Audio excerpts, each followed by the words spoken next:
when I was thinking of E, I was driving down yesterday going, what are we going to talk about on E? And I was thinking of stuff and I was like, I could only think of one thing. And then by the time I got here, we had a list of about 10 things to choose from.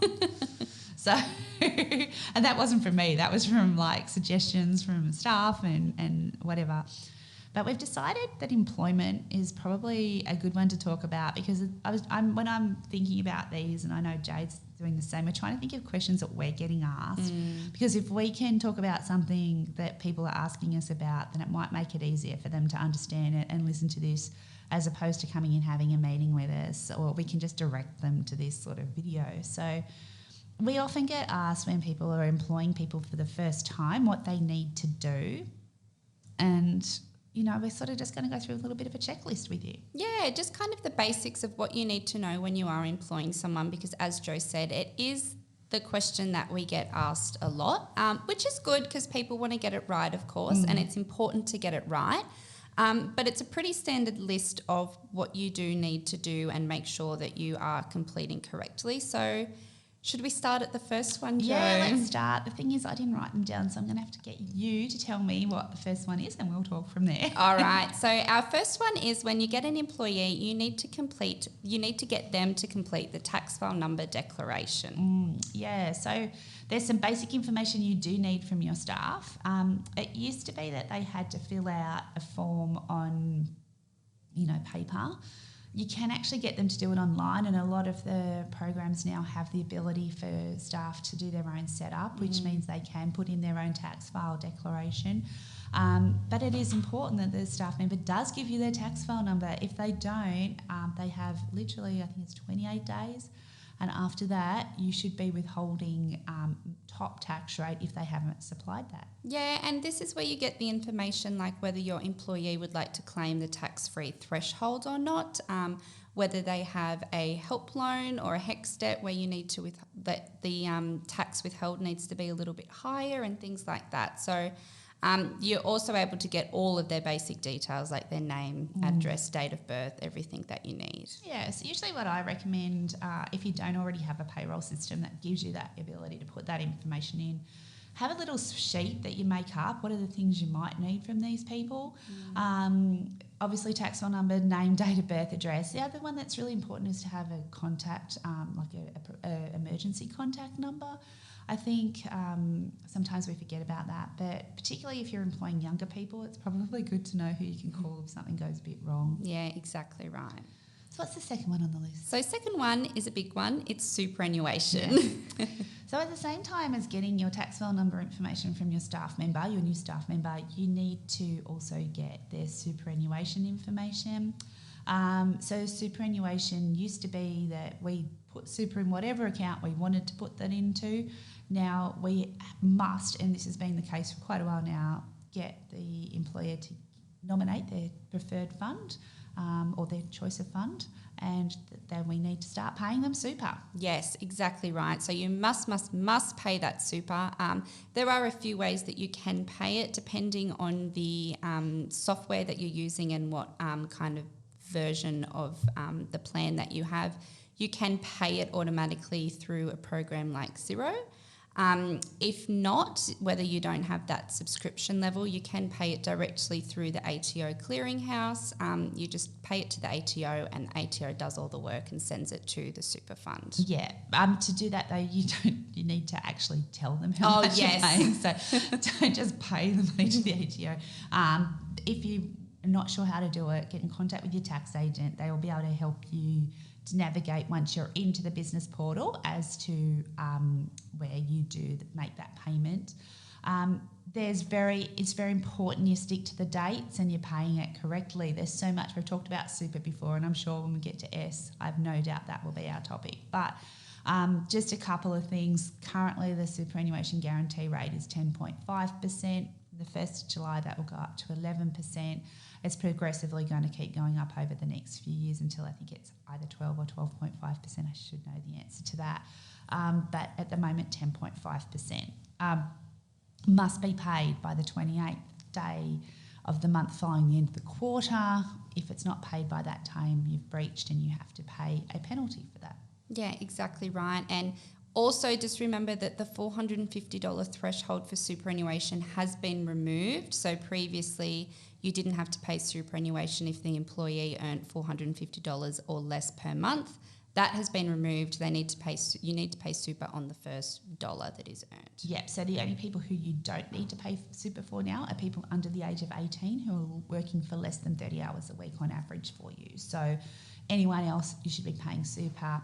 Now, if you do have an employee who comes in and says, I don't know where my super fund is, I don't have a super fund, or just doesn't give you the information, which does happen. I mean, we've just been we're doing some payroll for a hotel group, and we're going, well, you know, they get what they need to get in and they go, I don't know where my fund is, I can't remember, I have to go home and look it up, and then they never get to look it up. If they definitely don't have one, you can actually just set up a default fund. So, pick a fund, they will create an account for them.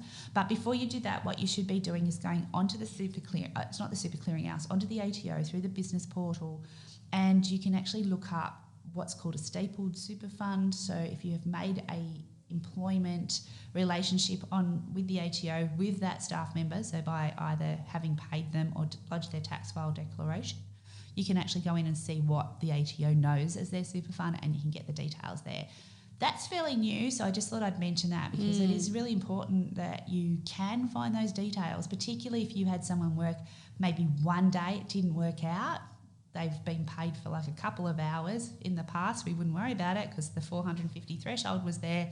Now you've got to pay their super. And you might not be able to get those details off them. That's right, and that ATO tool is really, really handy. If you put the information in and that employment relationship is there with the ATO, those super fund details come back instantly. Yep. So it's really, really handy. Yeah, we've used it a fair bit. Yes. What's the next thing? Next one is workers' compensation. Yes. Once you employ someone, you must have a workers' policy, and that includes you if you're an employee of your own company. So again, not sure if you're an employee or not, probably talk to your business advisor or tax agent. They'll be able to tell you if that's the case.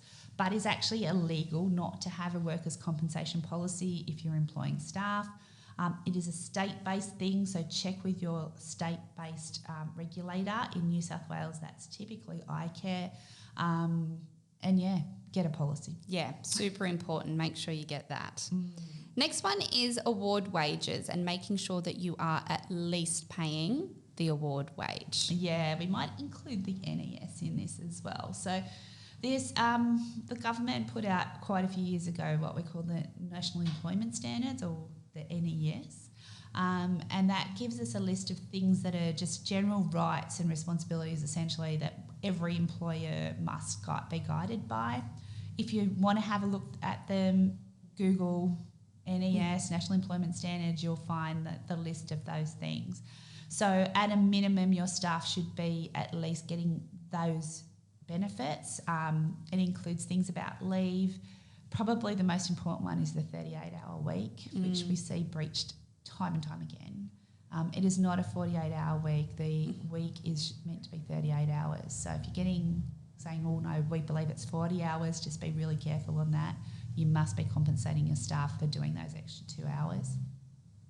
And then, of course, the next part is what award are they meant to be paid under?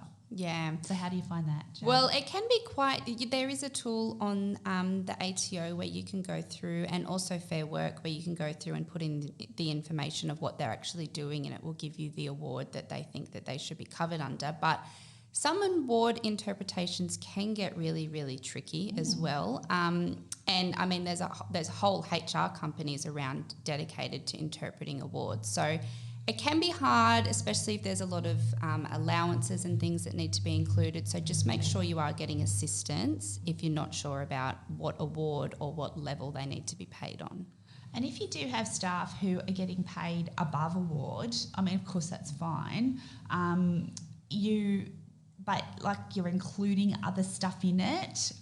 So you might say, and this is quite okay to do as long as you're doing it right. You might say, well, we're going to pay you an extra amount every week, and that will cover you for working 40 hours a week. but it's above award, right? And so they, at the moment, the rules are around the boot test, which is better off overall test. You can't be worse off because you're getting paid than what the award conditions are. So just be really careful, because I do think often people just say, $30 an hour sounds good. Yeah. Or $25 an hour sounds good. And then if you actually go back to the award, and if it's not that, if they're casual, there might be there will be a 25% loading on the award rate. Sometimes you actually are paying under award and you don't even realise it. Yeah, exactly right. Super important. Yeah. So what's the next one? Next one is STP, single touch payroll. Yeah. And it still befuddles me that people haven't heard about this, but for the last few years it's been a requirement as an employer that you must report your payroll as you paid it to the ATO, and that's through a thing called single touch payroll. Yeah, exactly right. So there's no more group certificates or PAYG summary, end of year PAYG summaries. It gets reported to the tax office whether you pay your staff weekly, fortnightly, monthly, however you might do it.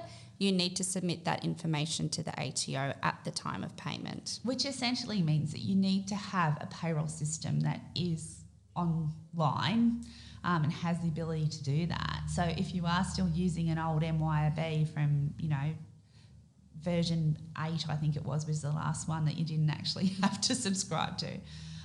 First of all, your tax rate is going to be way out and probably God knows what. But there's you would not be able to use that to report to the ATO. You do need to make sure that you have software in place. There are people who, only employ themselves and they think, well, we'll just do drawings and my accountant can sort it out at the end of the year. You kind of can't do that anymore. No. You should definitely be having a payroll system in place to make sure that it's single touch payroll compliant. It's not hard once it's done.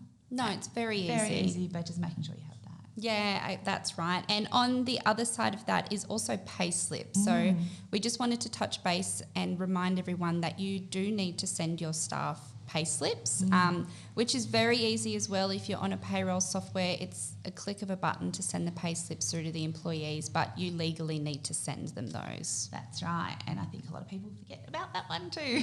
That's right. So the next one is an employment contract. Yeah, so just thought we'd talk about that for a minute. I recommend if I'm employing a staff member, I always reckon that it's a good idea to put an employment contract in place.